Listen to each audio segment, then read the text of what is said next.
Alors, on va commencer pour la deuxième partie de cette matinée. Donc, cette fois, on va vous présenter, Sophia Cabège et moi-même, une note que nous avons coécrite sur la géo-ingénierie solaire.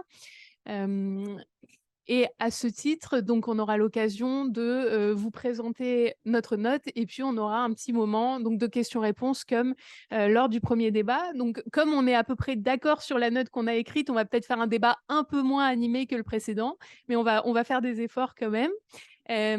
Donc moi-même, je suis donc Marine de Guglielmo Weber, je suis chercheuse au sein du programme Climat, Énergie, Sécurité de l'IRIS, et puis je chapeaute l'ensemble des productions scientifiques de l'Observatoire. Et Sophia, ici présente, est donc membre du conseil, du comité scientifique de l'Observatoire et chercheuse associée à l'IRIS. Donc le débat précédent, effectivement, il a mis en lumière plusieurs éléments. D'une part, les difficultés que rencontre la communauté internationale à prendre en charge le problème des changements climatiques en tant que problème politique d'urgence existentielle pour l'espèce humaine et aussi pour l'ensemble des écosystèmes. Mais il a également mis en évidence le fait que très peu de personnes, ou en tout cas très peu d'acteurs sur la scène internationale, ont intérêt à ce que les choses changent, à ce que des mesures d'atténuation politique soient prises. Et dans ce cadre-là, dans cette volonté de report, d'évitement des politiques d'atténuation, bien, il y a des solutions technologiques qui sont promues, qui reviennent sur le devant de la scène. Et c'est de cela dont participe la géo-ingénierie. Donc, nous, on va s'intéresser plus précisément à une famille de géo-ingénierie, puisqu'il y a couramment, on parle de géo-ingénierie pour parler de l'ensemble des techniques qui vont chercher à intervenir sur le système climatique dans sa globalité pour atténuer les changements climatiques ou en réduire les effets. Et dans cette grande famille, dans ce grand ensemble, il y a deux familles. D'une part, l'ensemble des techniques qui cherchent à extraire a posteriori le carbone présent dans l'atmosphère. Donc l'idée, c'est que les changements climatiques, c'est un problème d'ordre chimique. Il faut aller remodifier la composition de l'atmosphère et donc enlever le carbone qui est en trop.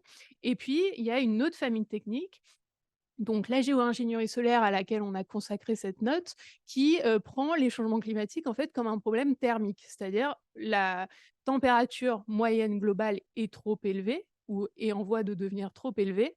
Donc on va chercher à abaisser de manière artificielle cette température. Et donc, pour le faire, on va jouer sur le bilan radiatif terrestre. Le bilan radiatif, c'est le ratio entre la quantité d'énergie de chaleur qui est dégagée par la Terre et la quantité qui est absorbée par la Terre. Et en jouant sur ce ratio, on va essayer donc d'abaisser artificiellement la température planétaire, donc encore une fois pour compenser l'augmentation de la température moyenne globale. Alors, pour faire cela, on a un certain nombre de techniques qui sont plus ou moins invasives, qui vont mobiliser des moyens chimiques, des moyens mécaniques, etc. Donc, par exemple, aujourd'hui, il y a des acteurs qui vous proposent de peindre en blanc les toits, les surfaces dans les villes. Ça, c'est des techniques qui soulèvent peu d'enjeux, je pense, sécuritaires, géostratégiques et de défense. Donc, c'est des techniques qu'on a choisi d'écarter dans le cadre de ce travail pour se concentrer sur les techniques qui vraiment, selon nous, posent des problèmes d'ordre et soulèvent des enjeux d'ordre sécuritaire, géostratégique et d'ordre aussi de défense. Et donc ces techniques, elles sont au nombre de 4. Alors, vous allez avoir des interventions locales qui sont en fait des interventions sur les nuages. Vous allez avoir une intervention d'ordre planétaire et puis une intervention dans l'espace.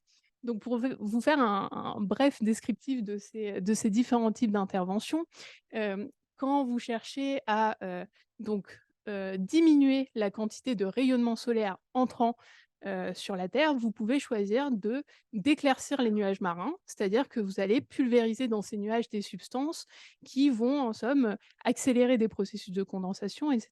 Et je vais vous passer les détails plus techniques, mais l'idée, ça va être de rendre ces nuages marins, qui réfléchissent aujourd'hui une grande partie du rayonnement solaire, de les rendre encore plus réflectifs, pardon, pour augmenter encore la part de rayonnement solaire qu'on évacue de notre atmosphère et donc pouvoir compenser, encore une fois, artificiellement, la hausse de la température moyenne globale qui est engendrée par les changements climatiques. Donc ça, c'est le premier type de techniques locales et par exemple, le gouvernement australien a financé des opérations d'éclaircissement des nuages marins, pour, refroidir localement la température, au-dessus de la grande barrière de corail. Donc ça peut aussi apparaître comme une mesure de protection de certains écosystèmes et cetera.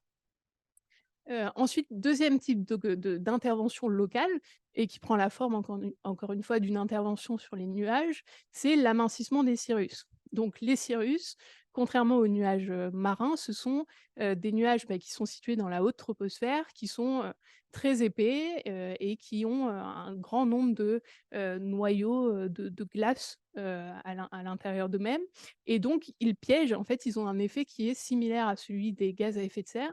Ils piègent une large partie de l'énergie, terrestre à l'intérieur de son atmosphère.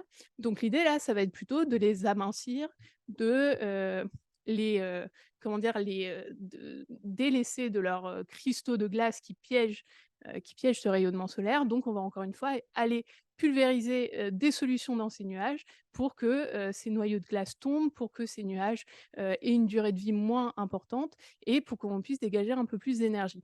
Ça, c'est, encore des techniques qui sont à l'état de modélisation, donc on est vraiment, très peu avancé sur ce point. Maintenant, on a une intervention, à échelle vraiment planétaire et ça, c'est peut-être le type de géo-ingénierie solaire qui, concentre le plus d'intérêt à la fois de la part de la communauté scientifique et puis de la part aussi du public, puisqu'il va s'agir de, diffuser dans la stratosphère des solutions, généralement c'est de l'acide sulfurique, donc en fait, c'est des particules réfléchissantes qu'on va mettre dans la stratosphère. Avec la circulation atmosphérique, ça va se répartir un peu, partout autour de la Terre et ces particules, elles ont encore une fois pour but de réfléchir une partie du rayonnement solaire avec plein de risques qu'on va voir tout à l'heure, des projets qui sont aujourd'hui en cours de modélisation de la part de la communauté scientifique. On n'a pas encore passé le stade de l'expérimentation, à part sauf 2 cas exceptionnels qui sont décriés par la communauté scientifique et je parlerai, notamment de, l'entreprise Make Sunset. Alors pour le détail des projets qu'on a parcourus, vous pouvez aller voir, la note, mais ce projet-là, il est vraiment notable parce qu'il s'agit d'une entreprise qui, tout à fait, à l'encontre des, principes, de précaution qui sont appliqués par la communauté internationale, par la communauté scientifique, pardon, cette, entreprise a commercialisé de manière complètement hâtive l'injection d'aérosols stratosphériques en commercialisant, sur internet, ce que l'entreprise appelle des crédits de refroidissement. C'est-à-dire que vous pouvez, si vous le souhaitez, aller sur le site web de cette entreprise et acheter, des crédits de refroidissement qui correspondent en fait à une quantité de solutions qu'eux vont aller, mettre dans la stratosphère. Donc là, on est, vraiment alors la communauté scientifique est vraiment pas contente de ça, mais ça montre un peu toutes les dérives aussi commerciales qui peuvent être liées à ces techniques. J'y reviendrai peut-être un peu plus tard et puis dernier type, d'intervention de géo-ingénierie solaire, c'est la géo-ingénierie spatiale. C'est-à-dire que là, on ne va plus, faire d'intervention chimique ni sur les nuages, ni sur la stratosphère, mais on va aller mettre des miroirs, dans l'espace pour, directement bloquer le rayonnement solaire et l'idée ce serait d'en réfléchir environ 2 du rayonnement solaire entrant.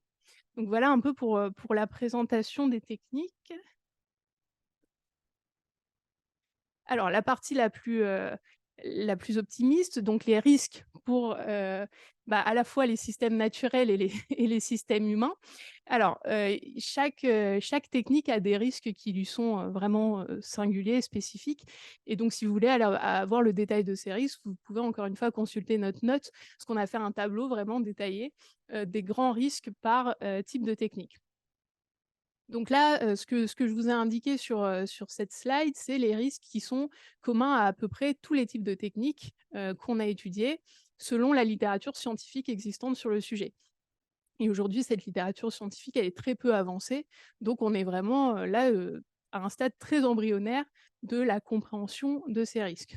Le premier risque qu'on a soulevé, c'est un risque de dérèglement des précipitations qui est en fait lié à plusieurs choses. D'une part, le fait de modifier directement le rayonnement solaire, entrant ou en tout cas, circulant sur la planète, ça a bien sûr des effets sur bien les températures, les phénomènes d'évaporation et cetera. Donc il y a des phénomènes de dérèglement de précipitation, également parce qu'il y a des zones de rupture entre les zones qui seraient affectées, par ces techniques et les zones qui ne seraient pas affectées. Donc là, en fait, vous faites comme des ruptures dans, le système atmosphérique, ce qui peut causer des perturbations.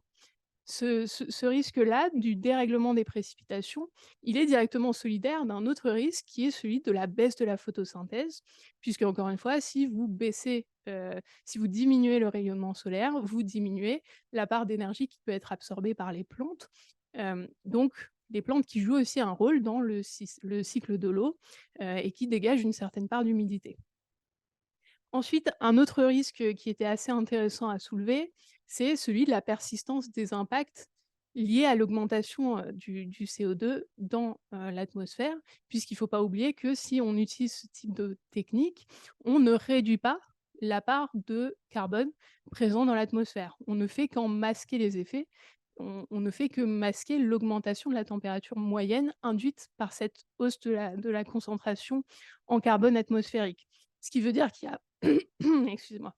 Ce qui veut dire qu'il y a un tas d'impacts de cette hausse du CO2 qui ne sont pas la hausse de température, qui ne sont pas pris en compte. Par exemple, l'acidification des océans ou par exemple la dégradation de la couverture nuageuse.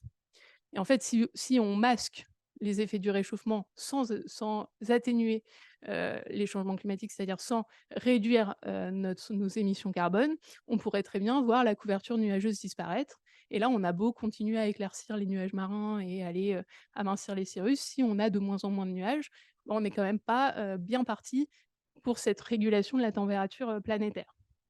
Cette persistance, du CO2 dans l'atmosphère, c'est également, la source d'un autre risque qui est peut-être le plus inquiétant, c'est le risque d'un choc terminal. C'est-à-dire le fait que, eh bien, si, sur une dizaine d'années, par exemple, vous masquez les effets, des changements climatiques avec, des, techniques de géo-ingénierie solaire, le jour où pour une raison ou une autre, il y a une rupture de cette pratique, parce que c'est des pratiques qu'il faut faire avec une certaine régularité, et bien, s'il y a cette rupture, si on arrête la géo-ingénierie solaire d'un coup, en quelques mois, on se prend dans la figure le réchauffement, qu'on aurait dû connaître sur une dizaine d'années, avec, des enfin, on ne pourrait pas s'y adapter, ni les systèmes naturels, ni les systèmes humains ne seraient en capacité de s'adapter à une hausse aussi brutale de la température, moyenne globale. Donc, peut-être dernier point, sur, les risques spécifiques liés à l'injection d'aérosols stratosphériques. Comme je vous l'ai dit, c'est la technique qui est la plus débattue. C'est aussi la technique qui est considérée comme la plus risquée, d'une part parce que c'est une échelle d'action planétaire, et puis parce qu'on utilise des produits qui sont pas forcément très sympas, notamment de l'acide sulfurique. Et donc l'acide sulfurique, avec, un impact, assez néfaste sur la couche d'ozone et le risque, par exemple, que ça, retombe sous forme de précipitations acides. Maintenant pour les risques humains, en fait, ça va être les conséquences directes de ces risques naturels dont je vous ai parlé. Bien, premier risque, c'est celui d'une perte des services écosystémiques. Si on dérègle les précipitations, c'est-à-dire si on cause des pluies diluviennes à certains endroits, des sécheresses à d'autres, notre faune et notre flore, elle est mise en difficulté. Idem pour les rendements agricoles. Si, vous oui, parce qu'il y a également la question de la photosynthèse. Si, vous, réduisez l'énergie, que les plantes peuvent absorber, vous pouvez induire des problèmes de rendement agricole, de baisse de production agricole et donc in fine peut-être compromettre, certains pans de la sécurité alimentaire. Ensuite, il y a des impacts sanitaires puisque certaines, études, scientifiques font remonter, le risque qu'en, modifiant les températures et en modifiant, les précipitations, le cycle de l'eau, on, étende la zone de propagation de certaines maladies comme la malaria, par exemple. Donc il y a des études là-dessus qui sont sorties. Et ensuite, donc les 2 derniers risques, c'est bien sûr celui de ce qu'on appelle communément, l'aléa moral. C'est-à-dire que, bien sur le plan strictement financier aujourd'hui, si on fait les comptes, qu'on regarde le coût d'une des interventions que je vous ai, citées et qu'on compare ce coût au coût des mesures d'atténuation nécessaires pour, remédier au changement climatique, des coûts nécessaires pour, mettre en place des mesures d'adaptation ou encore des coûts qui, vont être, associés aux dommages et aux dégâts incommensurables, causés par les changements climatiques, bien le calcul purement financier, arrive à la conclusion que, la géo-ingénierie, c'est la solution la plus rentable finalement. Et donc cette tentation de, se, détourner des mesures d'atténuation et d'adaptation pour aller plutôt vers de la géo-ingénierie, c'est un risque qui est prépondérant. Je pense qu'on en voit déjà un peu les prémices avec la promotion de la capture carbone dans le cadre des négociations internationales et cetera et des lobbies pétroliers qui, promeuvent très massivement des solutions, technologiques à un problème qui est d'origine politique et sociale.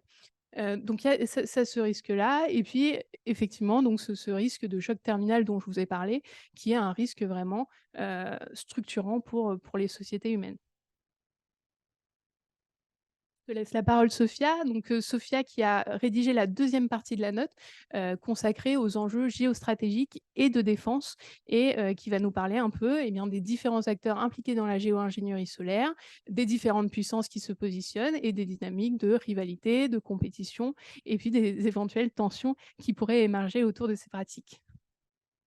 Merci Marine, bonjour à tous. Donc en effet, en écho à ce qui a été dit pendant la première table ronde, l'objectif de cette partie, c'était d'essayer de mettre en perspective les enjeux de la géo-ingénierie solaire au-delà finalement d'une simple technique environnementale, une technique qui chercherait à agir sur le climat. Il nous a paru important en effet d'essayer de réfléchir au-delà de ça et de l'inscrire en effet donc, dans les dynamiques des relations internationales. Alors, tout d'abord, première question, quels sont les acteurs qui prennent part au secteur de la géo-ingénierie solaire? Donc, on a bien sûr tout d'abord les États et leurs gouvernements respectifs. Marine l'a mentionné, l'Australie en est un exemple avec un financement à hauteur de 3 millions de dollars américains. Ce projet qui a pour but de ralentir le blanchiment des coraux. On a aussi des financements au niveau européen. Donc, si on cumule les investissements qui ont été faits par le Royaume-Uni, l'Allemagne et l'Union européenne entre 2008 et 2018, donc sur 10 ans, on atteint à peu près 30 millions de dollars US également. Et donc, on voit en effet un rôle quand même important de la part des États dans le soutien à la recherche dans la géo-ingénierie solaire. Les États jouent également un rôle, et c'est notamment le cas de la Suisse, dans le cadre de la gouvernance de la géo-ingénierie solaire, notamment en avançant la nécessité de gouverner cette nouvelle technologie-là. Je vous en parlerai ensuite. Donc, à part les États, on a aussi bien sûr la communauté scientifique qui est directement impliquée. Les projets de recherche ont lieu la plupart du temps dans des laboratoires universitaires. C'est le cas du grand projet notamment Scopex qui est hébergé à Harvard et de nombreux projets que vous pourrez voir sur la carte qui figure dans la note. Cette communauté scientifique, elle est impliquée, mais ce qui est important de noter, c'est qu'on peut observer une polarisation très importante au sein de cette communauté, avec d'un côté ceux qui considèrent finalement qu'il est éthiquement et moralement nécessaire de réfléchir et d'engager ces recherches pour essayer de trouver une solution à ce grand mal qu'est le changement climatique. Et puis d'autres qui, au regard notamment des risques qu'a pu évoquer Marine, considèrent qu'il est absolument dangereux de s'engager sur la recherche dans ces techniques-là. Et donc, la communauté scientifique est encore aujourd'hui extrêmement divisée, ce qui détonne avec ce qu'on peut observer dans le cadre du changement climatique. On a largement un consensus à la fois sur les causes et sur les solutions à mettre en place. On a un autre type d'acteurs important à souligner, ce sont les acteurs privés. Alors, par acteurs privés, on entend ici les entreprises qui financent les projets de géo-ingénierie. Alors, contrairement à ce qu'on pourrait penser intuitivement, ce ne sont pas les pétrogaziers, les entreprises pétrogazières qui viennent financer en majorité la recherche en géo-ingénierie solaire. On a une recherche qui a été conduite en 2020 par deux chercheurs américains qui ont conclu que aux États-Unis, la recherche en géo-ingénierie solaire est largement et majoritairement financée par des entreprises issues de la tech, de la finance, mais également par des individus avec un capital individuel financier important, issus du monde également de la finance, mais aussi de l'immobilier, qui viennent de manière entre guillemets, philanthropique, financer ces projets de recherche. C'est le cas d'Elon Musk, par exemple, c'est le cas de Bill Gates, mais c'est le cas aussi de nombreux individus dont vous et moi ne connaissons pas nécessairement les noms. Donc un rôle important quand même des acteurs privés dans le développement de ces techniques-là. Et puis enfin, bien sûr, les instances internationales, les Nations unies d'une part, au regard de leur rôle dans la gouvernance environnementale plus largement, la gouvernance de ce nouvel type de technologie, mais aussi les organisations non gouvernementales, donc les ONG, où pareil, on peut observer une certaine polarisation, avec des ONG qui vont être plutôt favorables. On peut citer Silver Lining, par exemple, une ONG qui fait la promotion de ce type de technique, avec cette idée qu'on va pouvoir sauver l'humanité du changement climatique. Et à l'inverse, d'autres ONG qui se positionnent complètement à l'encontre du développement de cette technique. C'est le cas, par exemple, de Geoengineering Monitor, une grande ONG, une coalition d'acteurs qui réunit donc différentes organisations qui, elles, considèrent qu'il est absolument impossible de considérer cette technique au regard notamment de la question de l'aléa moral que Marine évoquait. Donc là, ce que vous voyez sur la slide, c'est l'accumulation des investissements par pays entre 2008 et 2018. Ce qu'on voit et qui est très clair, c'est que les États-Unis sont largement en avance. À remettre aussi en perspective avec ce que je disais juste avant, hein. C'est un investissement au niveau gouvernemental, mais aussi et surtout par des acteurs privés issus des domaines de la tech, de la finance, de l'immobilier. Donc ça, ce sera important aussi à garder en tête lorsque j'expliciterai les enjeux géopolitiques qui sont associés à tout ça. Donc, la question qu'on s'est posée aussi dans cette note, c'est d'essayer de comprendre où est-ce qu'on en est, quel est le positionnement des grandes puissances sur cette technologie. On n'a pas balayé tous les pays, mais déjà regarder où en sont ceux qui ont le plus de capacités financières et en tout cas de force et de poids géopolitique sur la scène internationale. Donc, comme je le disais juste avant, les États-Unis, c'est vraiment le pays le plus avancé en la matière, à la fois en termes de financement, loin devant avec 38 millions, mais aussi en termes de recherche et d'expérimentation. Les projets sur lesquels on se base pour pouvoir faire cette note, il faut comprendre qu'on a plusieurs stades pour pouvoir les mettre en place. Donc, on commence par faire de la recherche en laboratoire, puis on passe à des expérimentations à petite échelle, et puis peut-être à une expérimentation à grande échelle, voire à un déploiement. Et donc, sur ces deux premiers aspects, à la fois la recherche en laboratoire et l'expérimentation à petite échelle, les États-Unis sont largement en avance. Je vous montrerai une carte juste après qui vous donne un petit peu un état des lieux des projets. Et c'est vraiment ce qui ressort. Je l'évoquais, en effet, donc le privé est investi. Et puis, un autre aspect important à souligner dans le cas des États-Unis, c'est que depuis le début du développement de cette technique, qui a commencé à émerger quand même dès les années 90, hein, cette idée qu'on puisse intervenir directement sur le système atmosphérique pour atténuer les effets du réchauffement climatique, eh bien, dès le début, on a eu une implication du secteur de la défense, à la fois en termes de soutien à la recherche par des agences associées au département de la Défense, par exemple la DARPA, qui a fait des recherches en la matière, les soutiens, et puis aussi de manière logistique aujourd'hui, les entreprises qui sont associées et qui travaillent, donc sont des contractants finalement du département de la Défense, participent aussi à la mise en place et aux expérimentations des projets de géoingénierie solaire. Le projet SCOPEX, hébergé à Harvard, qui est un projet d'injection d'aérosols dans la stratosphère, collabore avec Raven Aerospace, qui est un contractant de longue date du département de la Défense. Et donc, aux États-Unis, on dénote quand même cette particularité-là, avec une imbrication entre le développement de cette technologie et le secteur de la défense. De manière générale, ce qu'on peut noter, c'est que les États-Unis sont plutôt favorables à la recherche en géoingénierie. On le voit notamment depuis cette année avec un rapport qui a été publié par l'Office of Science and Technology de la Maison-Blanche, qui propose la mise en place d'un programme de recherche fédéral en géoingénierie solaire. C'est une première qu'un État euh, se positionne ouvertement sur la nécessité de conduire un programme fédéral de recherche en la matière. Et ça constitue un précédent aussi sur la manière dont on pourrait établir une gouvernance internationale, parce que ce rapport, donc, qui a été publié par la Maison-Blanche, définit les premiers rouages de ce que pourrait être cette gouvernance internationale.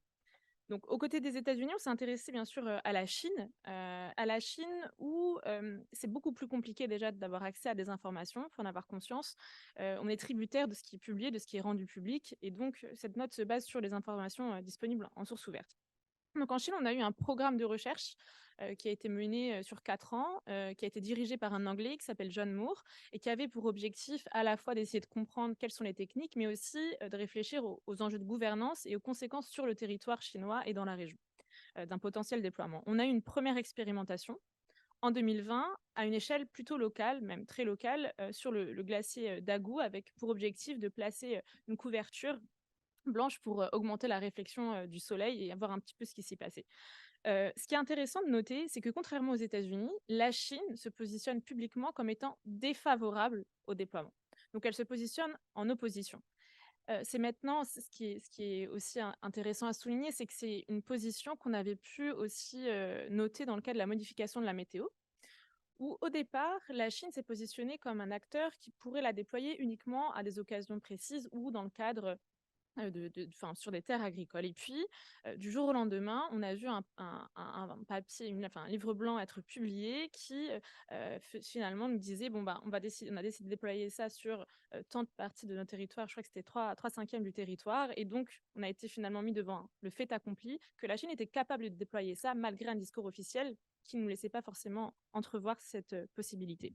Donc cet enjeu du manque d'information, il est quand même crucial, et c'est quelque chose qui est notamment, demandé par les acteurs, la communauté scientifique, c'est d'avoir accès, à la recherche et aux avancées des différents pays, ce dont on ne peut pas être sûr. Alors enfin, dernière grande puissance, la Russie.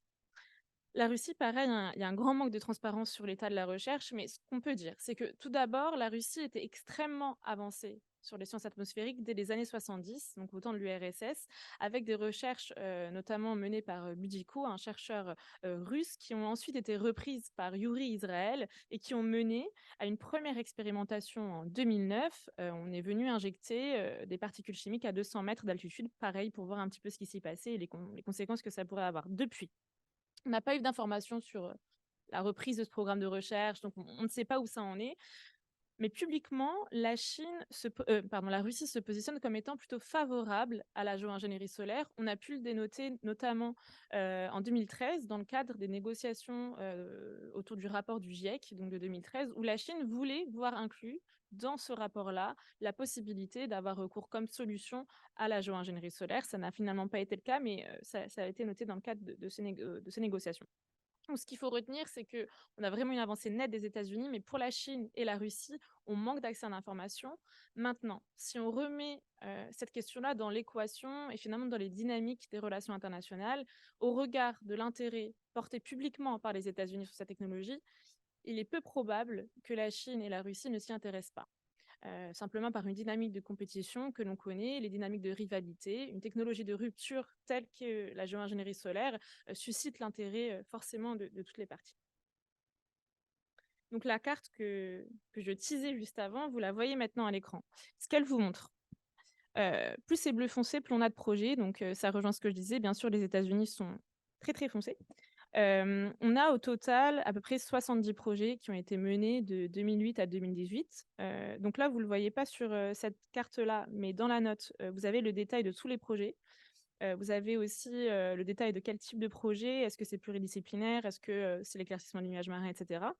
Donc cette carte, elle est quand même assez intéressante parce qu'elle vous montre la répartition géographique des projets de géo-ingénierie solaire. Une autre chose que ça nous montre, et ça va faire le pont avec ce dont je vais vous parler juste après, la gouvernance de la géo-ingénierie solaire, c'est, les signes bleus et gris que vous voyez avec, le logo des Nations unies, qui vous montrent, qu'en 2019, une résolution avait été proposée dans le cadre d'une assemblée générale des Nations unies environnement, pour commencer à réfléchir, bon, quelles sont les techniques, quels sont les risques, et cetera. Cette résolution avait été proposée par la Suisse et d'autres pays signalés donc en bleu sur la carte et a été bloquée par 3 pays, signalés en gris cette fois-ci: les États-Unis, l'Arabie saoudite et le Brésil. Et donc cette carte vous montre aussi aujourd'hui où est-ce qu'on en est en termes de division, autour de la gouvernance internationale. Ça a beaucoup évolué bien sûr en 4 ans, mais c'est un bon état des lieux un petit peu de l'état, en 2019. Et donc comme je le disais, ça fait le pont avec, l'enjeu de la gouvernance. Hem, ce qu'on peut enfin, ce qui est sûr aujourd'hui, c'est qu'il n'y a aucun cadre de gouvernance multilatérale qui soit dédié à la géoingénierie. Ça n'existe pas encore. Pour autant, il existe, tout d'abord un moratoire non contraignant adopté en 2010 dans le cadre de la Convention pour la biodiversité biologique qui, régule et interdit les expérimentations, de géo-ingénierie pouvant avoir un impact négatif sur la biodiversité. À noter que les États-Unis ne sont pas signataires de la Convention pour la biodiversité biologique. On a aussi 2 autres, accords internationaux Premièrement, un abonnement, en 2013 au protocole de Londres, qui n'a pas encore été ratifié, donc qui n'est pas entré en vigueur, mais qui ici se concentrerait uniquement sur les techniques qui agissent sur l'océan et donc ne couvrent pas toutes les techniques et puis enfin, la convention ENMOD, qui a été adoptée en 77, cette convention, elle interdit la modification de l'environnement à des fins hostiles. Elle a été adoptée suite à l'opération Popeye, durant laquelle les États-Unis sont intervenus sur, les nuages au-dessus de Vietnam afin d'embourber les troupes au sol et donc suite à ça, on a eu cette convention qui a été adoptée. Mais comme je le disais, aucun de ces textes-là ne recouvre l'ensemble des enjeux, l'ensemble des techniques, de géo-ingénierie. Alors, la question est-ce que la gouvernance est nécessaire? La réponse est oui. C'est avancé bien sûr par les Nations unies, par l'Union européenne, par différents acteurs. Cette gouvernance-là, pour autant, elle semble assez peu probable. Il est extrêmement peu probable qu'on arrive à mettre en place un cadre de gouvernance contraignant. Pourquoi? Bah, tout d'abord parce qu'on a pu le voir, l'accord de Paris en est un parfait exemple. On n'arrive pas, lorsqu'on parle d'environnement, de climat, à contraindre les États à certaines mesures et on le voit encore aujourd'hui. Mais pourquoi aussi? Eh bien, ça fait encore écho à ce qui a été dit ce matin, c'est-à-dire que les États ont des intérêts nationaux différents. On parle ici d'une technique qui va agir, à échelle globale, mais qui aura des répercussions, dépendamment de la manière dont on décide de le faire, des répercussions différentes sur les territoires, avec un effet de précipitations à la hausse, à la baisse, une température plus ou moins importante. Et donc, de ce fait, réussir à se faire mettre d'accord 196 pays sur la température idéale à atteindre et comment le faire, ça semble quand même enfin, faut être assez optimiste pour penser qu'on puisse le faire. Donc, certains considèrent qu'il est impossible d'aboutir à une gouvernance contraignante. Et donc, ce qu'ils ont proposé, c'est la mise en place d'un moratoire, c'est-à-dire qu'on interdit le déploiement de la géo-ingénierie solaire. Ça a été proposé par un groupement de plus de 450 scientifiques et ça a été repris très très récemment par la Overshoot Commission. Cette commission, elle a été mise en place dans le cadre du Forum de Paris sur la paix et elle avait pour objectif d'étudier un peu la manière dont on pourrait répondre à un dépassement des plus 1,5 degrés. Que se passerait-il si finalement on n'atteint pas l'objectif de l'accord de Paris, ce qui semble à l'heure actuelle extrêmement probable. Donc on propose ces moratoires-là avec l'idée que si chaque État se met d'accord et finalement, à l'échelle nationale, adopte ce moratoire, on aurait un effet politique domino qui aboutirait sur le fait qu'on ne déploierait pas à l'échelle planétaire cette technique. Lorsque j'ai fait cette note-là, je me suis entretenue aussi avec plusieurs chercheurs, et d'autres pistes de gouvernance ont été, évoquées. La première, c'est un accord en coalition d'États avec, des accords, avec des intérêts finalement assez similaires. On a mentionné par exemple entre l'Union européenne et les États en développement qui sont relativement peu avancés sur la question encore aujourd'hui. Hem, d'autres cadres possibles qui sont extrêmement permissifs, c'est-à-dire qu'on ne contraint à rien, mais on met un cadre pour pouvoir dire qu'on en a parlé et enfin, la possibilité de mettre en place des accords bilatéraux, un petit peu sur le modèle de la dissuasion nucléaire qu'on avait pu voir émerger. C'est-à-dire que les grandes puissances, ceux qui seraient les plus avancés, une fois qu'on serait au moment où on pourrait déployer, on se mettrait autour de la table au regard des risques qui sont associés à un potentiel déploiement. Donc voilà un petit peu les différentes possibilités.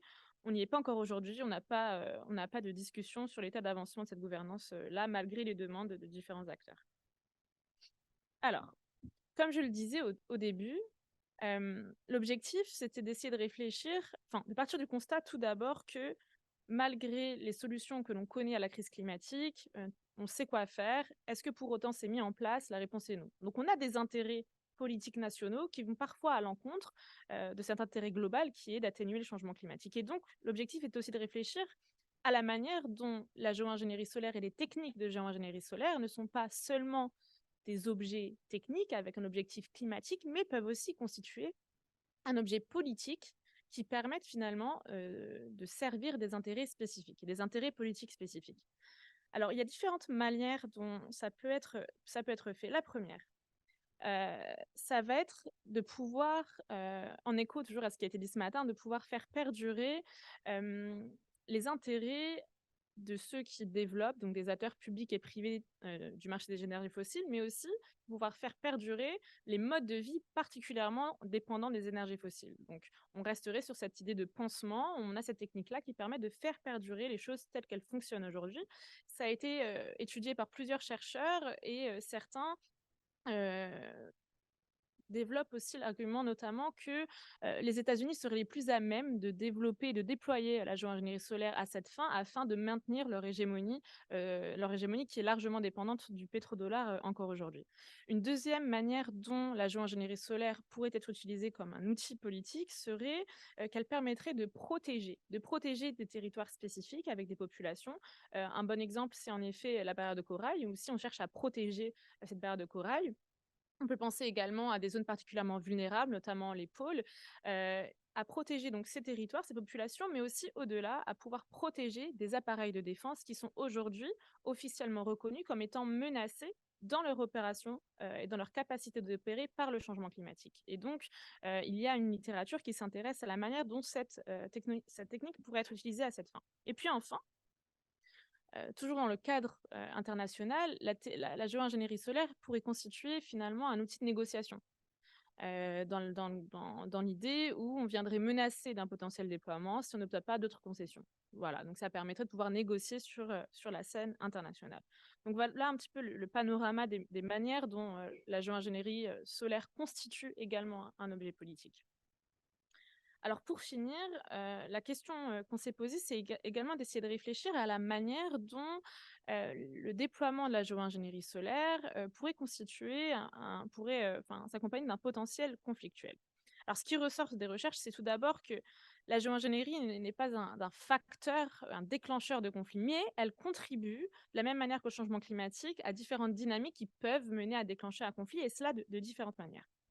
Alors premièrement, on pourrait voir émerger des tensions, voire des conflits, au regard des conséquences environnementales qu'aurait un potentiel déploiement sur un territoire, dans l'idée où on viendrait attribuer à un tiers ayant déployé les conséquences environnementales ressenties, et c'est-à-dire, lorsqu'on aurait un événement climatique extrême, eh bien, on l'attribuerait à la diffusion de particules chimiques et à l'acteur l'ayant diffusé. On a pu voir ce type de choses déjà arriver dans le cadre de la modification de la météo, où certains pays en accusent d'autres d'être responsables de sécheresse sur leur territoire, d'avoir volé leurs nuages parce qu'ils ont déployé cette technique-là. Donc ça, c'est un premier potentiel conflictuel de la technique.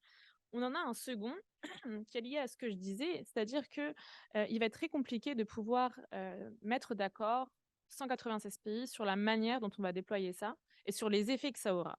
Et donc, il y a une très forte probabilité de désaccord entre États sur la manière de le faire, sur comment le faire, quels en sont les effets. Et ça a notamment été dit publiquement par un rapport très récent publié cette année par le Programme des Nations Unies pour l'environnement, où il note la possibilité d'un conflit militaire autour des désaccords entourant le déploiement de la géoingénierie solaire. Si cette technologie venait à être déployée, on a aussi un risque d'escalade. C'est-à-dire que, on pourrait voir émerger finalement une dynamique de contre-géoingénierie, où on chercherait soit à compenser les effets qui ont été, ressentis par le premier déploiement, soit à neutraliser. Et donc cet effet d'escalade avec un premier qui met des particules chimiques, l'autre qui cherche à les compenser, à les neutraliser, c'est quand même quelque chose de potentiellement dangereux. Au regard des dispositifs qui sont nécessaires pour pouvoir déployer ces techniques-là, donc on parle d'avions, on parle de systèmes de surveillance extrêmement poussés pour pouvoir voir bon, ben, où est-ce qu'on en est, combien est-ce qu'on a diffusé, quels sont les effets. On a toute une logistique, tout un système qui nécessite notamment donc, des avions et probablement l'implication, comme je le disais, du secteur de la défense. Et donc, il y a des potentiels aussi suspicions de surveillance qui peuvent émerger si on vient utiliser des avions, par exemple. C'est ce qui est le plus étudié dans le cas de l'injection d'aérosols dans la stratosphère. Ces avions pourraient surveiller d'autres territoires, être soupçonnés de surveillance et finalement d'usage duel de ces avions-là. Et ça rejoint le dernier point, l'enjeu de la militarisation de la technologie. Alors tout d'abord, l'enjeu de la militarisation, il est à appréhender au regard, d'une part, des acteurs qui sont impliqués dans le déploiement et de la logistique qui est associée. C'est-à-dire que si on décide de déployer, on va notamment avoir besoin, des technologies qui sont, maîtrisées par certains acteurs et notamment ceux de la défense, et on va avoir besoin de sécuriser tout cela. C'est-à-dire que ça peut aussi être une cible, ça peut être aussi une vulnérabilité, donc on va avoir besoin de sécuriser toute cette logistique-là. Donc c'est la première manière dont cela va être militarisé, mais aussi il est possible qu'elle soit militarisée au sens qu'on déploie la géoingénierie à des fins hostiles, c'est-à-dire dans un environnement qui soit, enfin dans un but qui soit de nuire à un tiers.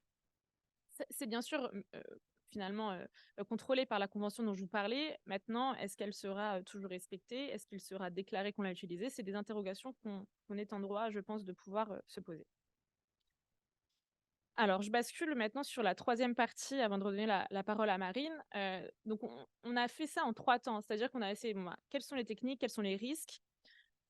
Comment on peut penser à ces techniques-là dans le contexte des relations internationales actuelles et des dynamiques de rivalité? Et puis enfin, on a essayé de se projeter dans l'avenir. Quelles sont les hypothèses de déploiement? Comment est-ce que ça pourrait être fait? Donc sur la base de la littérature existante et d'entretiens menés avec des chercheurs, on a globalement 4 hypothèses de déploiement probables. La première, c'est un déploiement multilatéral. Donc ce déploiement, quand même hyper optimiste, où on arriverait tous à se mettre d'accord sur la manière de le faire, comment on le fait, et cetera. C'est notamment sur cette hypothèse-là que se base la majorité des scénarios, qui sont développés par les chercheurs, je dirais non, en sciences dures, qui modélisent les effets d'un déploiement. Et donc ils se basent sur l'hypothèse qu'on est tous arrivés à se mettre d'accord sur l'objectif de température. Il nous reste juste à se décider de comment on le fait et quels sont les effets. Donc cette première hypothèse, elle se confronte à une autre qui est celle d'un potentiel déploiement unilatéral. C'est-à-dire qu'un seul acteur, un État, déciderait de déployer de manière unilatérale cette technologie-là. Cette hypothèse-là, elle a notamment été rendue publique par un National Intelligence Estimate qui est publié par une agence de renseignement américaine qui a identifié comme risque probable le déploiement unilatéral de la géo-ingénierie solaire, mais ce ne sont pas les seuls à prendre en compte ce potentiel déploiement unilatéral. Une troisième hypothèse serait celle d'un déploiement par une coalition d'États. Différents types de coalitions peuvent émerger. Par exemple, une coalition de 10 États avec des intérêts à peu près similaires. Et de l'autre côté, une coalition, pareil, on peut imaginer 10 États qui sont particulièrement vulnérables au changement climatique. À la fois les États insulaires, mais aussi les pays du Golfe, qui sont certes aussi contributeurs au regard de leur mix énergétique et de leur économie de l'exportation des énergies fossiles, mais qui sont aussi vulnérables face à l'augmentation de la température moyenne globale. Et puis enfin, dernière hypothèse de déploiement, ce serait celle d'un déploiement par des acteurs non étatiques. Donc là, on peut penser à un scénario à la Elon Musk, qui viendrait, donc un philanthrope particulièrement, donc qui a un capital financier et technique particulièrement important, qui viendrait à pouvoir déployer ces techniques-là finalement, enfin tout seul, en ayant pris sa décision. En ayant confronté cette idée-là à différents chercheurs, ce qui en ressort, c'est qu'il est très peu probable qu'un acteur, privé parvienne à déployer ces technologies-là sans l'aval, qu'il soit, officiel ou non officiel, d'un État au regard de la logistique, que ça demanderait. Et puis enfin, toujours dans cette idée d'un déploiement par des acteurs non étatiques, c'est l'idée d'un déploiement décentralisé. C'est-à-dire que c'est vous et moi, les acteurs individuels, un peu sur le modèle de Make Sense, la startup qu'évoquait Marine, donc qui est venue finalement proposer à des individus d'acheter des crédits à refroidir. Donc chacun s'équiperait avec son petit ballon et le déploierait, et cetera. Donc c'est une dernière hypothèse qui existe aujourd'hui dans la littérature. Voilà, donc je redonne la parole à Marine qui va vous présenter les scénarios, auxquels on a réfléchi. Merci beaucoup, Sophia. Donc, effectivement, sur la base de ces hypothèses, donc toutes ces hypothèses existent aujourd'hui dans la littérature scientifique par rapport à la géo-ingénierie solaire. Maintenant, nous, sur la base de ces hypothèses, on a effectivement mené une réflexion sur lesquelles sont les plus plausibles, lesquelles sont un peu moins plausibles, et puis lesquelles aussi nous mettent en difficulté et mettent aussi un peu en difficulté le ministère des Armées, puisque c'est aussi l'objet de cette réflexion de mener des réflexions stratégiques sur ce point. Et on en a déduit 3 scénarios. Donc un à l'horizon, 2037, un autre à l'horizon 2047 et un autre à l'horizon 2050. Donc déjà, il faut savoir que dans le contexte de ces 3 scénarios, on est à chaque fois parti sur une augmentation, de la température, globale absolument catastrophique, donc toujours à plus de 2 degrés, voire même avec une augmentation de, donc 3 degrés en 2037 pour avoir vraiment un scénario, disruptif où il y aurait un emballement, de l'augmentation de la température, notamment du fait d'un certain nombre de risques climatiques en cascade qu'on n'aurait pas soupçonnés. Alors dans ce scénario le plus proche, donc on a effectivement, exploré cette idée dont parlait Sophia, que, eh bien, s'il devait y avoir un déploiement de la géo-ingénierie par un acteur non étatique, ce serait peut-être moins, plausible sur le plan logistique que ce soit une seule personne qui, avec, sa fondation privée, le fasse dans son coin, que, en fait, une multitude de déploiements par des particuliers, organisés en fait et encouragés par des lobbies, par, ce qu'on pourrait appeler des influenceurs géo-ingénieurs qui, diraient aux gens massivement sur les réseaux sociaux: «Allez-y, allez acheter ce ballon, stratosphérique sur Amazon et puis vous allez chacun à votre, échelle pouvoir lutter contre les changements climatiques» et ça dans le cadre, d'une analyse plutôt de société, d'influence des médias et puis de la préoccupation, climatique, ça nous a semblé être assez plausible. Donc l'idée, ce serait effectivement que, plus d'un million ou de plusieurs millions de personnes, aillent acheter leur petit ballon et fassent des opérations régulières d'injection d'aérosols, dans la stratosphère. Ça p donc pour le faire très rapidement, parce que l'idée, c'est quand même qu'on ait un petit peu de temps, pour les questions et les réponses. Donc ce scénario-là, il amenait à, la dénonciation, de ce type de mouvements qui sont majoritairement portés par l'Occident, donc la dénonciation de ces mouvements par la Chine, qui elle va porter le rôle de puissance écologique, qui dénonce les, travers, capitalistes et consuméristes de l'Occident, qui n'a rien trouvé mieux pour, répondre au changement climatique que de lancer une nouvelle mode de consommation. Donc voilà un peu pour ce scénario-là et puis l'idée, c'est qu'il y a une montée en puissance aussi de l'influence chinoise et une perte d'influence de la part d'un certain nombre de pays occidentaux dans la France, dont la France. D donc 10 ans plus tard, on a élaboré un autre scénario donc en 2047. Cette fois, c'est, le scénario de déploiement unilatéral, par, la puissance qui est aujourd'hui leader mondial dans le secteur, donc les États-Unis. Je pense que c'est le scénario qui est le plus aujourd'hui, classique et scolaire et comment dire? Qui est un cas d'école dans les études, en géopolitique de la géo-ingénierie. Donc on est toujours sur une opération d'injection d'aérosols stratosphériques puisque c'est la technique qui apparaît, la technique vraiment privilégiée par les États-Unis. Et puis donc, un lancement cette fois-ci, unilatéral et conduit par, les États-Unis et leur appareil, technique. Ça mènerait sur le plan géopolitique à une forte polarisation des relations entre les États, qui sont d'ailleurs au bord de la rupture. On est déjà dans un scénario où les Nations unies, ont plus trop de substance. Donc, en fait, ça mènerait ces Nations unies à un point, véritablement de rupture et dans ce cas de figure, les États-Unis susciterait l'opposition et la dénonciation directe de la Chine et de la Russie, qui vont menacer les États-Unis d'une opération de contre-géo-ingénierie. Donc, dans le cas une opération d'injection d'aérosols stratosphériques, qui vont menacer d'envoyer de nouveaux produits dans la stratosphère pour contrer la première intervention et donc dans ce cadre, la France est un petit peu mise en difficulté et elle essaye, tant bien que mal de ramener à la raison, son partenaire américain. Et puis scénario le plus lointain, donc cette fois en 2050 et qui est peut-être à certains égards le plus disruptif, c'est, donc une coalition qui serait, notamment, structurée autour des États-Unis et de la Chine, qui, mènerait en commun, une opération d'éclaircissement des nuages marins en Arctique. Donc le but étant, de manière très locale, de ralentir, le réchauffement de la zone et donc notamment la fonte des glaces, en Arctique. Et donc, cette coalition États-Unis, et Chine notamment, elle provoquerait, la forte opposition de la Russie qui, menacerait d'une véritable opération de destruction et en viendrait à détruire 2 navires directement impliqués dans, la conduite de ces opérations de géo-ingénierie. Et ça mènerait notamment, mais je vous laisse découvrir vraiment tous les détails de ces scénarios dans la note, ça mènerait notamment à une augmentation de la présence, militaire française, dans la région de l'Arctique. Voilà tout pour la restitution de cette note. Donc je vous propose tout de suite de nous dire si vous avez, des questions ou des interrogations sur ce travail.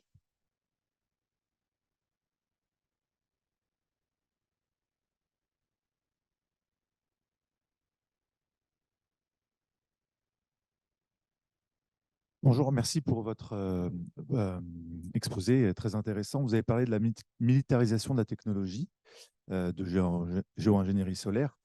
Selon vous, quel peut être l'état de la recherche sur cette technologie dans le domaine militaire actuellement?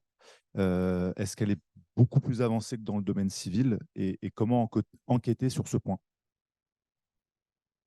C'est une bonne question et ça rejoint ce que je disais, l'enjeu de la transparence.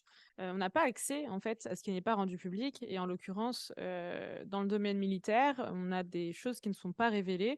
Ça peut être justifié et donc on ne sait pas, je ne peux pas vous répondre, sur ce qui n'est pas rendu public, et même en allant interroger ces personnes-là, ça demeure, des choses qu'on ne veut pas rendre publiques, si c'est le cas. Maintenant, en tout cas pour les États-Unis, parce que c'est rendu public encore une fois, ils sont impliqués dès le début et en fait, ils sont impliqués au même titre que sur d'autres enjeux. C'est-à-dire que c'est pas que là sur la géo-ingénierie solaire que le département de la défense est investi. Ils sont investis sur d'autres types de technologies, sur d'autres enjeux comme l'eau, par exemple, et donc ils financent de la recherche. Maintenant, savoir dans quelle mesure on a des programmes de recherche uniquement militaires menés, bah, ça demeure, secret, en fait, donc je ne sais pas.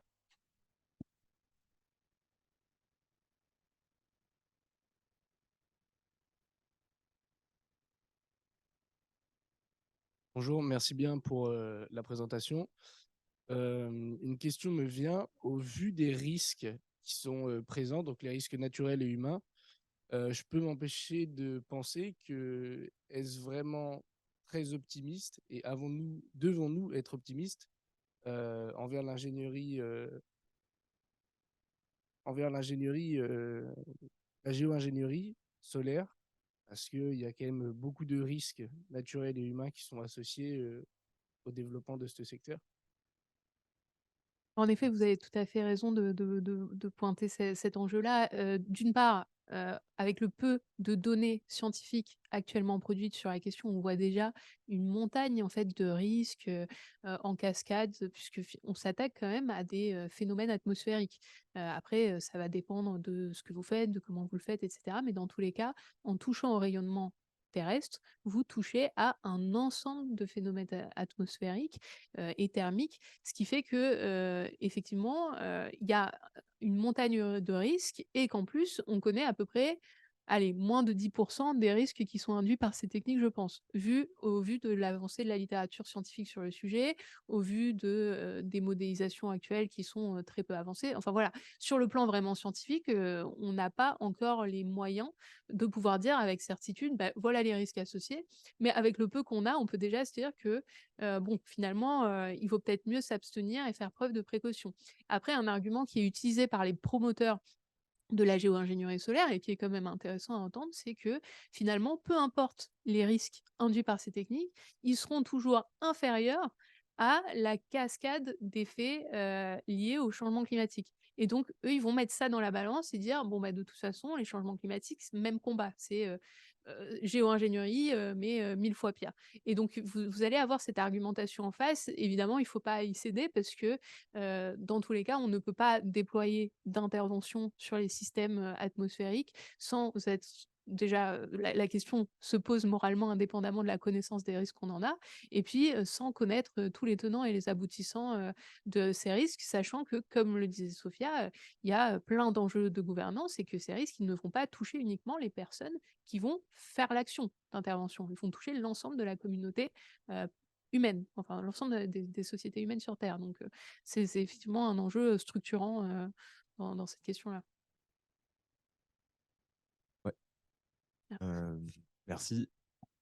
Dans la lignée d'un Jean-Luc Mélenchon avec l'électricité marémotrice, etc., est-ce qu'on a aujourd'hui des personnalités politiques qui s'engagent sur le sujet, en pour ou en contre, que ce soit français ou pas, peu importe, au point de le mettre dans des programmes, d'en parler publiquement, ou est-ce que ça reste aujourd'hui quelque chose d'assez niche, politiquement parlant, je parle?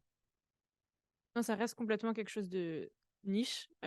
Déjà, on a besoin quand même de différencier le débat sur ces questions-là, aux États-Unis vs si on prend l'exemple de la France. On n'est pas du tout au même stade d'avancement si on prend simplement la couverture médiatique en la matière, à quel moment on a un article qui est fait là-dessus. Enfin, ça fait beaucoup plus longtemps qu'aux États-Unis, ce sujet est couvert, qu'on en parle, que c'est moins tabou. En France, je pense que ça fait 2 ou 3 ans que ça commence à être dans les médias, on va dire un peu plus mainstream, grand public, où avant c'était vraiment des médias spécialisés, et cetera.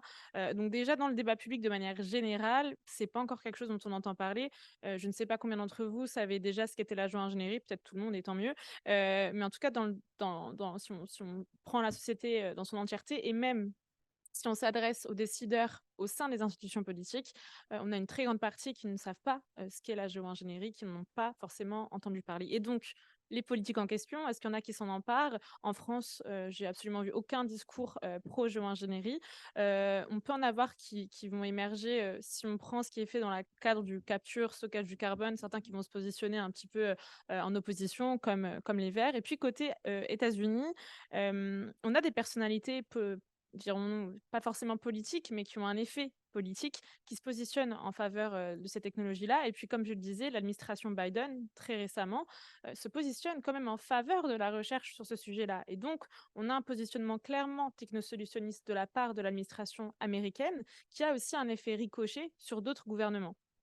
Au cours des entretiens, ce que j'ai pu observer, c'est que la publication de ce rapport en 2023, donc en juin 2023, par le gouvernement américain, a vraiment eu des effets sur la manière dont d'autres gouvernements se positionnent sur la question, notamment au Royaume-Uni et en France. Et donc, on a quand même cet effet cascade où un politique dans un pays et le positionnement politique d'un gouvernement va aussi avoir des conséquences ailleurs. Mais ça reste encore aujourd'hui clairement un débat de niche. On n'est pas du tout sur même à la COP, enfin, c'est pas encore quelque chose qui est discuté et c'est peut-être quelque chose qui est positif d'ailleurs. Mais ouais, voilà. Oui, bonjour. Je vous remercie pour tout ce que vous venez de dire et c'est important aussi la dimension de la militarisation. Et peut-être que vous pourriez nous en dire davantage euh, pour un peu raccrocher les wagons avec ce qui s'est dit auparavant, là, ce matin, de voir jusqu'à quel point cette question serait aussi ou pas soulevée à la COP28. Maintenant, je voudrais juste poser une question. Jusqu'à quel point est-ce que ce qu'on est en train d'évoquer comme thème, et même dans disons, la dramatisation de la géopolitique, est-ce que ça ne peut pas être un instrument important pour faire renaître ou ressusciter même la convention ENMOD, qui est quand même devenue la Belle au bois dormant depuis, je crois, 2012-2013. Et la question, elle se pose d'autant plus que la France fait partie quand même des rares pays, contrairement même à la Corée du Nord, qui a signé et ratifié la Convention. La France est complètement absente de toutes les réflexions là-dessus. Je voudrais savoir si vous pouvez aussi nous dire si cette convention-là, une fois rallumée, entre guillemets, ne pourrait pas aussi servir d'instrument en termes de gouvernance internationale. Merci. Merci pour la question. Donc, je vais commencer par la fin. Sur la convention ENMOD. Elle pourrait être revivifiée, notamment, vous l'avez évoqué, en effet, la France ne l'a pas ratifiée, c'est pas le seul pays, on peut aussi citer Israël. Donc déjà, réfléchir à un engagement sur cette question-là, pourquoi pas, mais ce qu'elle encadrerait, c'est en effet uniquement le déploiement à des fins hostiles. Et donc, il s'agirait aussi de prouver que le déploiement a été mené à des fins hostiles. Et donc, elle encadre vraiment une petite partie et un État ou un acteur pourrait dire: «Moi, je le déploie, mais c'est absolument pas de manière hostile». Il y a quand même des limites, autour de cette convention-là, dans la mesure où elle ne couvre qu'un spectre très spécifique, et qui aujourd'hui, n'est pas envisagé en tout cas publiquement par les acteurs qui le développent. C'est-à-dire que ce soit aux États-Unis ou ailleurs, on parle pas de la géo-ingénierie solaire comme, d'une potentielle, arme non conventionnelle, qui pourrait être utilisée à des fins militaires, absolument pas. Qu'elle soit revivifiée, qu'on en reparle, ça pourrait être une bonne chose, mais garder en tête qu'elle est vraiment limitée en termes de couverture à la fois du spectre des technologies, mais aussi du cadre du déploiement et pourquoi est-ce qu'on le déploierait aujourd'hui. Lorsqu'on parle du déploiement de la géoingénierie solaire, ce n'est pas à des fins hostiles, c'est pour sauver l'humanité. C'est-à-dire que c'est pour contrer le changement climatique. Et donc, c'est un peu ce qu'on a essayé de casser dans cette note-là, c'est-à-dire de réfléchir aux autres potentiels intérêts qu'ils pourraient voir, qui pourraient mener à un déploiement. Ensuite, sur la militarisation. Donc, si vous voulez que je développe un petit peu là-dessus, vous avez bien sûr tous ces éléments dans la note. Donc, il y a différentes manières. La première, c'est ce que j'évoquais, qui est lié en fait à toute la logistique, qui est nécessaire pour déployer tout ça. Donc on a besoin d'avions. Ces avions, ce ne sont pas tous les avions qui peuvent voler à haute altitude. Donc aujourd'hui, les avions, qui sont utilisés dans des expérimentations, c'est d'anciens avions militaires, qu'on réutilise, à des fins d'expérimentation, qu'on fait décoller de bases militaires, et on met en place tout un système de surveillance. Donc il y a toute une logistique qui est nécessaire de sécuriser, notamment par des moyens militaires. Donc, on a à la fois une implication d'acteurs militaires, mais on a aussi toute une sécurisation du processus, du début à la fin, qui amène à cette militarisation. Ensuite, la militarisation, elle peut aussi, en effet, et ça c'est lié à ce qu'on disait juste avant, se rattacher à cette utilisation à des fins hostiles. C'est-à-dire qu'on viendrait déployer ça afin de nuire à un tiers, afin de nuire à un autre État ennemi, qu'on le déclare ou pas d'ailleurs. On peut rendre public ce déploiement-là ou pas nécessairement. Et donc, cette militarisation, elle est à entendre au sens où le déploiement de cette technologie-là serait fait afin de servir des intérêts nationaux, qui sont notamment défendus par l'extension du politique, le bras armé des gouvernements, et donc serait utilisé dans ce contexte-là. Voilà, j'espère avoir un petit peu éclairci ce point. Merci. Merci. Résumer ma question. Là, cette année, en fait, on va arriver à 1,5 degré. Enfin, on attend le mois de décembre, mais on va officiellement dans un mois. Pardon, on va dépasser les 1,5 degrés dans un mois, officiellement. Ce qui était prévu en 2030, en fait, c'est en train d'arriver en 2023. Les 2 degrés, juste avec ce qu'on a émis, c'est déjà verrouillé. Alors, on ne sait pas si c'est 2030, 2035. Combien on espère gagner avec les solutions anti-sorciers, avec la géoingénierie? Et qu'en est-il aussi de l'affaiblissement de la couverture nuageuse, où on parle de plus 7, plus 8, en plus des 1, 2 ou 3? Alors, par rapport à ce qu'on espère gagner pour l'instant avec ces techniques, je pourrais vous donner un objectif, enfin plusieurs objectifs différents pour chaque technique, parce que pour l'instant, il y a surtout des articles scientifiques en fait qui explorent des hypothèses de différents refroidissements, de différents niveaux. Là, l'idée, en fait, c'est plutôt de maintenir le réchauffement à un degré qui est acceptable. En fait, l'idée, c'est plutôt de se dire on a un seuil maximal au-dessus duquel on n'a pas envie d'aller. Et du coup, les discussions et les hésitations, c'est plutôt à se dire bon, est-ce qu'on est plutôt à 1,5? Est-ce qu'on est plutôt à 2 degrés? C'est ça qu'on espère faire. C'est vraiment à partir du moment où on va commencer à dépasser la trajectoire des 1,5, à partir du moment où on va s'élever par rapport à cette température-là, on va essayer d'artificiellement niveler vers le bas pour garder en fait finalement les objectifs qui sont à la base des objectifs d'atténuation. Ça, c'est pour le premier point. Après, pour la question de la couverture nuageuse, alors je ne sais pas si tu as des éléments, Sophia. Moi, je ne saurais pas dire à quel degré on est censé gagner, sous combien de temps et selon le degré de dégradation de la couverture nuageuse. Je ne sais pas si d'autres personnes dans la salle ont des éléments, mais je ne saurais pas vous répondre sur cette question. La seule chose que je sais et que j'ai tiré de la littérature scientifique sur le sujet, c'est que l'augmentation des températures moyennes globales qui serait issue de la dégradation de la couverture nuageuse serait infiniment plus élevée que le gain de température qui serait issu d'une opération de géo-ingénierie dans tous les cas. Bonjour, merci pour la présentation. À titre personnel, je trouve ça terrifiant. J'espère qu'on n'en arrivera jamais là. Et j'ai 3 questions. Est-ce que dans les scénarios que vous avez… il marche le micro? Oui. Pardon. Est-ce que dans les scénarios que vous avez mis en place, est-ce que ce ne serait pas la mort de l'ONU finalement si jamais on en arrivait là? Une deuxième question sur les méthodes que vous avez proposées. Il y en a 4. Est-ce qu'elles doivent être utilisées ensemble ou alors est-ce qu'il faut en privilégier une seule? Et une dernière sur la méthode des miroirs spatiaux, vous n'en avez pas reparlé. Donc, est-ce que c'est crédible? Vous avez parlé, je crois, de réduire de 2% les rayons incidents. Donc, combien de miroirs spatiaux il faudrait déployer? Voilà. Euh, Ouais, parfait, je prends les deux autres. Du coup, sur la mort de l'ONU, en fait, on part finalement du constat que la gouvernance internationale et multilatérale de la géo-ingénierie est peu probable. Et donc, de ce fait, que l'institution soit encore viable, encore fonctionnelle ou qu'elle ne le soit pas, elle n'est finalement pas très pertinente parce que ça s'opérait en dehors de tout cadre de gouvernance multilatérale, ou s'il y en a un, il serait extrêmement permissif au regard aujourd'hui des dynamiques actuelles. Donc, il y a des scénarios où, en effet, l'ONU est au bord de la rupture. On a encore aujourd'hui des débats quand même extrêmement importants sur la légitimité de certaines institutions onusiennes, par exemple le Conseil de sécurité, sur les systèmes de prise de décision, etc.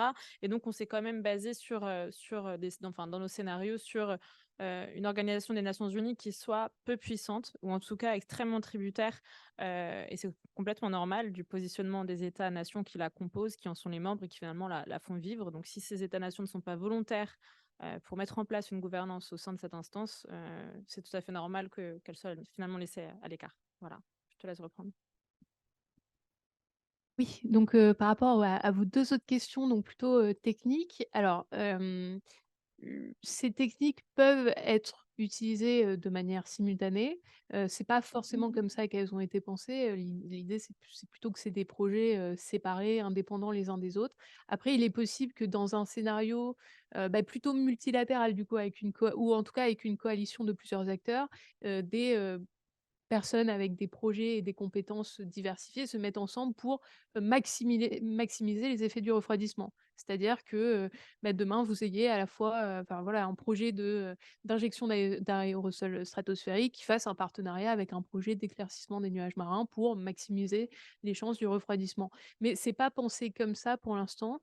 L'idée, c'est plutôt que c'est des projets séparés. Et donc, pour chaque projet, quand vous allez quand chaque projet va présenter, ses hypothèses, la quantité de substances utilisées et cetera, c'est toujours, dans l'idée que, c'est le seul enfin en tout cas sur un territoire donné ou à l'échelle planétaire, c'est le seul projet qui va exercer un réchauffement. Donc le scénario de base, c'est toujours qu'il y a un refroidissement, pardon. Donc le scénario de base, c'est toujours que vous avez cette trajectoire des changements climatiques du réchauffement et vous allez y ajouter la variable, et ben, notre effet par une opération d'éclaircissement, de nuages marins, etc.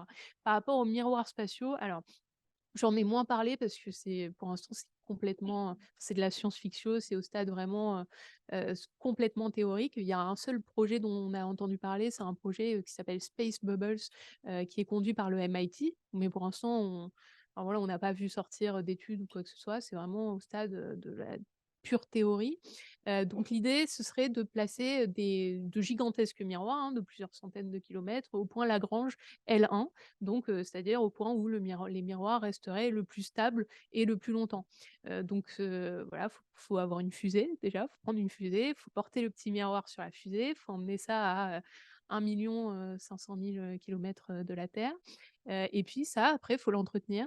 Il faut je crois qu'ils ont une durée de vie d'environ 20 ans, mais ça veut dire aussi que tous les 20 ans, il faut changer le miroir. Et puis d'ici là, il faut l'entretenir, il faut faire des réparations. Enfin, voilà, vous voyez un peu, on est dans la science-fiction la plus totale. Mais peut-être qu'on va avoir une surprise, je vais pas dire une bonne surprise, et que d'ici quelques années, quelqu'un complètement enfin, je sais pas qui, peut-être Elon Musk, hein, va aller, dans le cadre d'une opération spatiale. Parce qu'à la base, ça, c'est des, techniques qui ont été pensées, au tout début de la conquête spatiale, même avant, à un moment où on se posait plutôt la question de comment on va alimenter nos stations spatiales et est-ce qu'on pourrait pas, dans le cadre de, ces opérations spatiales, avoir un outil qui nous permettrait, par exemple, de moduler, la température terrestre. Mais on était vraiment c'était un projet qui s'adossait à plein d'autres projets d'infrastructures, dans l'espace. À un moment, on n'avait pas encore de station spatiale et cetera.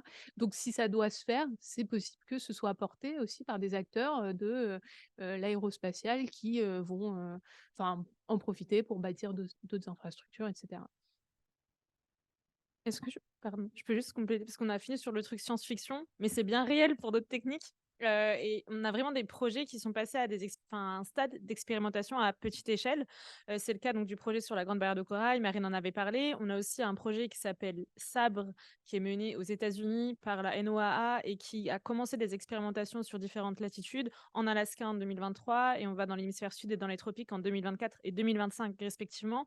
Un autre projet qui s'appelle Satan, mené au Royaume-Uni, qui a déjà vu une première expérimentation. Donc on n'est pas et plus à uniquement des modèles mathématiques développés en laboratoire. Maintenant, ce que je voulais juste souligner très rapidement, c'est qu'en fait, euh, la capacité que les scientifiques ont à pouvoir mesurer les risques est aussi tributaire de l'amélioration des modèles mathématiques.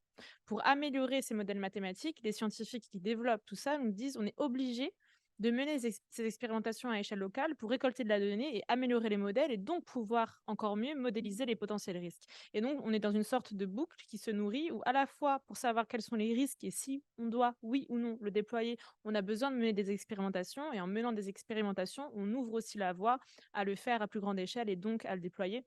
Donc, c'est un petit peu la situation dans laquelle on se trouve aujourd'hui, où on n'est pas en capacité de pouvoir mesurer tous les risques sans avoir recours à des expérimentations. Voilà. Désolée, je voulais juste rajouter ça. Oui, bonjour, merci. Excusez-moi. Bonjour, merci pour votre présentation. Je suis un peu surpris par les montants que vous affichez dans l'histogramme. Alors, est-ce que c'est parce que c'est ancien, mais sur une décennie, les investissements cumulés, ça a l'air d'être de l'ordre de quelques dizaines de millions de dollars pour l'ensemble du monde. Alors, c'est quand même extrêmement peu par rapport à ce qu'on peut voir même uniquement pour ce qui est technologie de capture de carbone ou encore pire, développement des renouvelables. Alors, est-ce que c'est parce que c'est des chiffres anciens? Est-ce que ça a beaucoup évolué depuis? Est-ce qu'il y a des trous dans la raquette et que vous n'arrivez pas à tout compter? Alors, c'est une bonne question qu'on nous pose souvent à cette question des chiffres. Et en fait, la réponse est assez simple. C'est qu'aujourd'hui, les coûts de ces projets de recherche sont relativement faibles parce qu'il n'y a pratiquement aucune logistique nécessaire. Un ordinateur, un modèle mathématique et un scientifique. Donc, c'est relativement peu coûteux, contrairement à des projets aujourd'hui de captage, stockage du CO2, des projets de DAC qu'on a nécessité de pouvoir développer donc des infrastructures, etc., qui ont un coût beaucoup plus important. Donc, ça, c'est la première chose. C'est-à-dire qu'on est à un niveau d'investissement relativement faible, simplement parce qu'on n'a pas besoin de payer des choses qui sont chères. Ça, c'est la première chose. Et puis la deuxième chose, c'est, comme je l'évoquais, ce sont les investissements qui sont rendus publics. Les chiffres que vous avez vus, c'est 2008 à 2018. Ce qui est rendu public. Et donc, probablement qu'il y a des choses dont on ne sait pas forcément, des projets de recherche qui sont menés, des montants qui ne sont pas déclarés.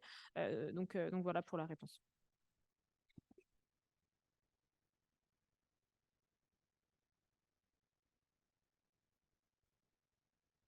Je voulais revenir sur la question des coûts et aussi lié aussi à vos scénarios. C'est-à-dire, on se focalise, enfin, on se focalise sur la géo-ingénierie planétaire, l'envoi de particules soufrées ou d'acide dans l'atmosphère. Là, est-ce que vous avez est-ce qu'il existe dans la littérature, etc., des coûts de ce que ça représente, mais annuellement? Parce qu'il faut envoyer en continu, pratiquement, des avions de haute puissance, accédant à des hautes de l'atmosphère, et de ceci absolument en continu. Donc voilà, c'est pas absolument extraordinaire de penser que c'est quand même des coûts très élevés et donc ne peuvent concerner que des pays importants qui ont un budget important, etc. Ça, c'est une première chose. Oui, alors très bonne question. Donc justement, dans la première partie de notre note, on a étudié deux articles scientifiques qui ont fait des estimations des coûts liés à l'injection d'aérosols dans la stratosphère. Donc une un peu ancienne qui date de 2009 de Alan Robock. Et donc, selon Alan Robock, donc, je te donne les coûts estimés. Pour l'injection d'1 téragramme de dioxyde de soufre dans l'atmosphère, donc le coût annuel, il pourrait aller de 225 millions, ce qui correspondrait à la mobilisation de 9 avions de l'armée de l'air américaine qui ferait 3 vols par jour, à 21 milliards de dollars américains. Ça, c'est voilà, une fourchette qu'ils ont établie en 2009. Et il y a une autre étude un peu plus récente qui date de 2018 et à laquelle a notamment participé Gernot Wagner, qui est l'un des principaux promoteurs de la géo-ingénierie solaire aujourd'hui. Et donc, Wake Smith et Gernot Wagner, ils nous proposent un scénario où on commencerait à déployer l'injection d'aérosols dans la stratosphère en 2033. Donc, la première année, on aurait 8 aéronefs qui feront plus de 4000 vols par an. Et puis, en fait, chaque année, il faudrait augmenter. Il faudrait augmenter ça très rapidement jusqu'en 2047, date à laquelle il faudrait réaliser, selon eux, plus de 60 000 vols par an, ce qui entraînerait des coûts moyens de 2,25 milliards de dollars américains par an, avec des coûts associés éventuellement au développement de nouveaux aéronefs, parce que les scientifiques dans le domaine ne seront pas forcément d'accord sur ce sujet. Il y a des personnes qui considèrent qu'on pourrait utiliser des avions de l'armée de l'air tels qu'ils sont aujourd'hui, et d'autres qui considèrent qu'en fait, il faudrait développer, faire de tout nouveaux développements d'aéronefs inédits qui seraient équipés de diffuseurs, etc. Voilà un peu pour les fourchettes.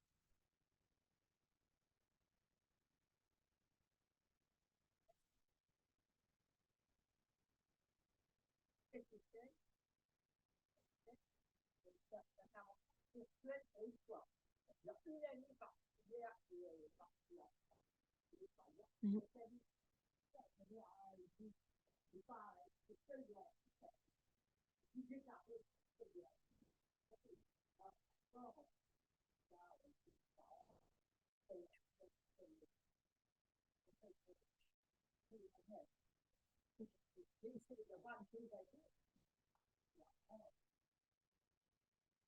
Alors sur cette question, donc notamment dans le cadre des travaux du GIEC, ils ont fait des révisions et en fait, certains pensent à le déployer non pas sur une année fixe, mais c'est-à-dire l'utiliser comme une technique de transition. C'est-à-dire qu'en attendant d'atteindre la neutralité, on viendrait à la déployer de manière momentanée, très cadrée, et ensuite on le ferait disparaître progressivement, parce que si on le fait de manière trop abrupte, Marine l'a expliqué, on a ce risque extrêmement important de choc terminal.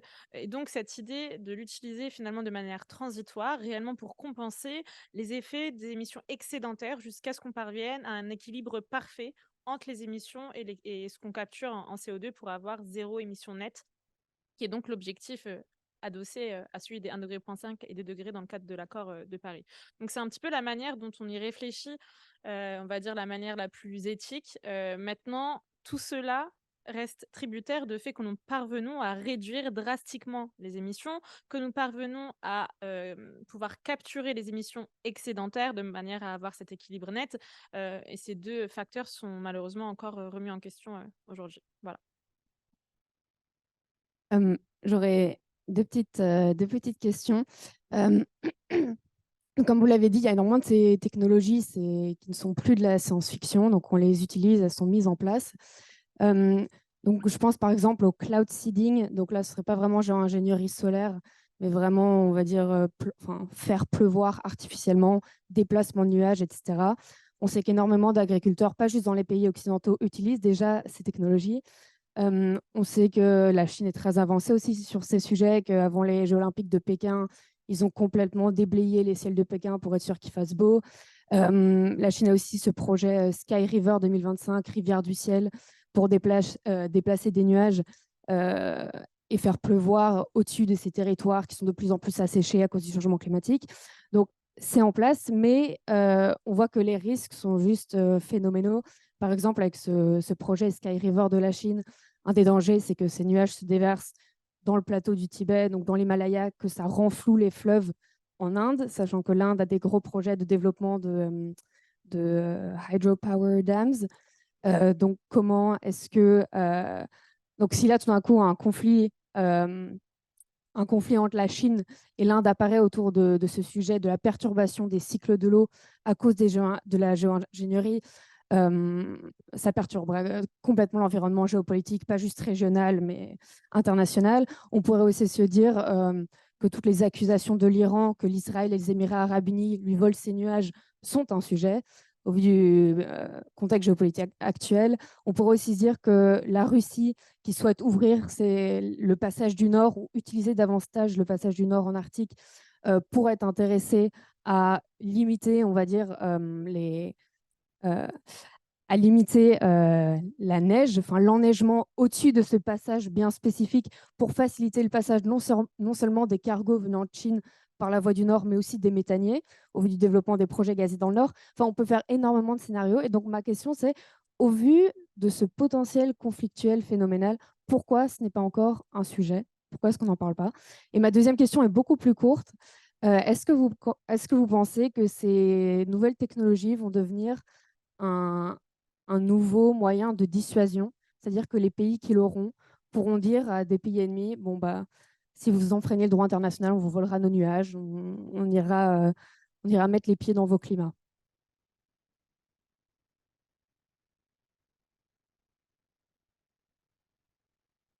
On est un peu trop poli.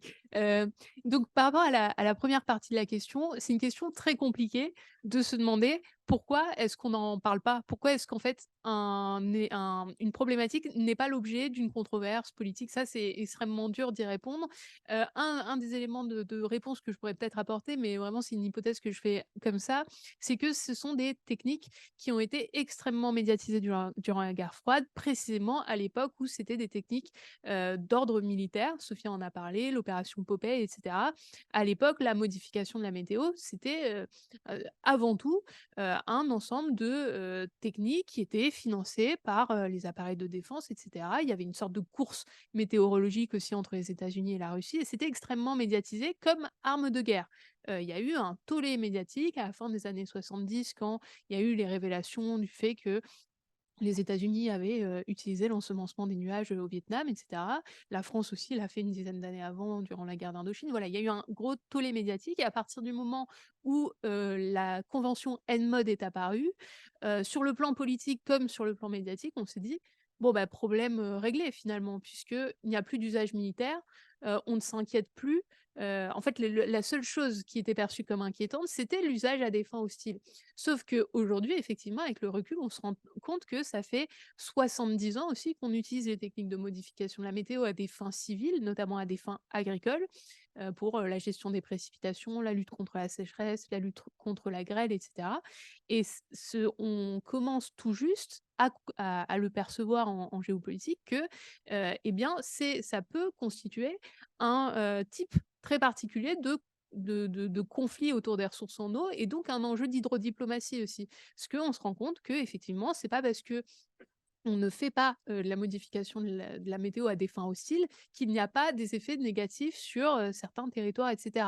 Donc il y a effectivement cet enjeu du risque de dérèglement des conditions météorologiques locales sur les zones transfrontalières. C'est à peu près le seul endroit où votre opération de modification de la météo peut avoir un impact sur un autre État. Quand l'Iran dit que les États-Unis lui volent ses nuages, bon, là, c'est compliqué parce que l'échelle d'action est beaucoup trop grande. On est encore une fois sur des techniques locales. Maintenant, vraiment, dans les espaces transfrontaliers et dans les espaces régionaux, il y a un fort risque de conflictualité autour de ça, surtout dans les endroits où il y a déjà de la conflictualité autour du partage des ressources en eau. Donc, vous avez complètement raison d'en parler. Je pense qu'on est vraiment au tout début de cette prise de conscience. On se rend à peine conscience du fait que bien, la modification de la météo, ça entre peut-être dans le cadre de l'hydrodiplomatie, etc. Donc, à voir si ça va prendre. Je sais que, en tout cas, dans le personnel politique français, il y a de plus en plus de députés, de responsables régionaux, de collectivités territoriales qui se posent cette question et qui commencent à poser la question autour d'eux des financements que en France, on attribue à la modification de la météo, puisqu'on fait ça de manière massive et de manière routinière. Donc les questions commencent à se poser, mais ça reste très mineur et je pense que justement, pour répondre à votre question de base, on sous-estime tout ce qui n'est pas militarisé. En fait, on sous-estime les conséquences d'un usage non militaire de la modification de la météo. Alors, juste pour souligner, Marine est quand même l'autrice d'une thèse de doctorat qu'elle va bientôt soutenir sur la modification de la météo. Donc, pour le coup, elle est hyper bien placée pour en parler. Et c'est hyper intéressant de voir les enjeux qui y sont associés. Juste pour répondre très rapidement, parce que je crois qu'on a bien dépassé le temps, à la question pourquoi on n'en parle pas, etc. c'est pas pour être pessimiste, hein, mais même si on en parle, qu'est-ce qui va être fait en fait? On le voit avec le changement climatique, avec les impacts des changements climatiques, les impacts sécuritaires notamment, qui sont extrêmement documentés aujourd'hui, qui font l'objet quand même d'un observatoire ici en France. C'est-à-dire que est-ce que le fait qu'on en parle suffirait à prendre action? J'en suis pas convaincue, notamment parce qu'on a d'autres, intérêts, d'autres facteurs qui jouent en fait dans, le possible, intérêt qu'on peut voir ce type de technique, être déployée. Donc je pense qu'il y a une multiplicité pardon, de facteurs, il reste encore à sensibiliser et simplement à en parler, non pas, voilà les implications sécuritaires qu'il y a, mais simplement qu'on réfléchit à pouvoir faire ça à un public, plus général. Donc n'hésitez pas à en parler autour de vous, qu'on réfléchit quand même à faire ça. Je trouve ça important que, bah, tout le monde sache, tous les citoyens sachent que, c'est quelque chose à qu'on réfléchit en fait, au-delà, des technologies classiques, qu'on connaît tous, que ce soit du photovoltaïque, de l'éolien, de la capture stockage carbone, voilà. Ouais, je crois qu'on arrive, très largement à la fin du temps imparti. Je crois même qu'on l'a dépassé, un peu donc désolée pour ce petit dépassement. Je vous remercie vraiment chaleureusement pour votre, présence. N'hésitez pas à aller lire notre incroyable note sur la géo-ingénierie solaire et à consulter l'ensemble des productions de l'Observatoire Défense et Climat bah, je vous souhaite une très bonne journée. Si jamais, des personnes ont encore des questions, on est là pour y répondre.